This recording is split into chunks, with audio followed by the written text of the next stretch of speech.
Recorded observations of Mercury date back to the 1st millennium BC.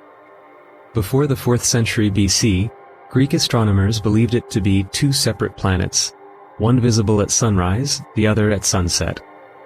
The former was named Apollo, the latter Hermes. Later, Pythagoras realized that the two planets were the same.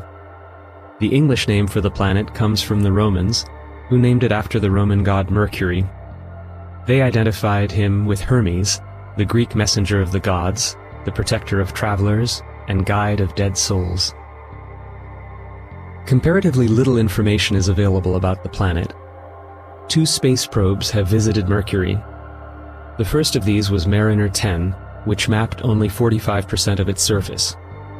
The second was Messenger, launched in 2004, flying by Mercury several times and taking pictures of nearly the entire surface. In 2011, it was placed in orbit around the planet, Messenger probe. Mercury is one of the planets of the solar system, an inner planet, closest to the Sun. It is the smallest planet in the solar system. Two moons are larger than Mercury: Ganymede, orbiting Jupiter, and Titan, orbiting Saturn. Mercury is a rocky planet, terrestrial planet, the second densest in the solar system, 5.43 grams per cubic centimeter, due to its iron core. When observed from the Earth, it is always close to the Sun, never moving further away than 22 degrees from it, and it has phases similarly to the Moon. The surface of the planet is similar to that of the Moon. Cratered plateaus and smooth volcanic plains alternate with fold mountains, rocky regions, and valleys.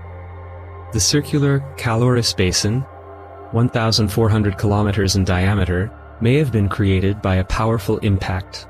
The surface of Mercury receives 6 times more radiation from the Sun than the Earth.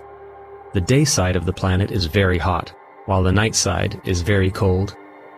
This is due to the lack of an atmosphere that would equalize the temperature and the planet's very slow rotation. From among all the planets, the albedo of Mercury is the lowest. As for material and chemical composition, Mercury is a terrestrial planet. It has nearly the same density as the Earth does, with an iron content of about twice that of Earth. The iron-nickel core takes up around 75% of the total radius of the planet. This core represents 80% of the total mass. The strength of Mercury's magnetic field is only 1% that of Earth.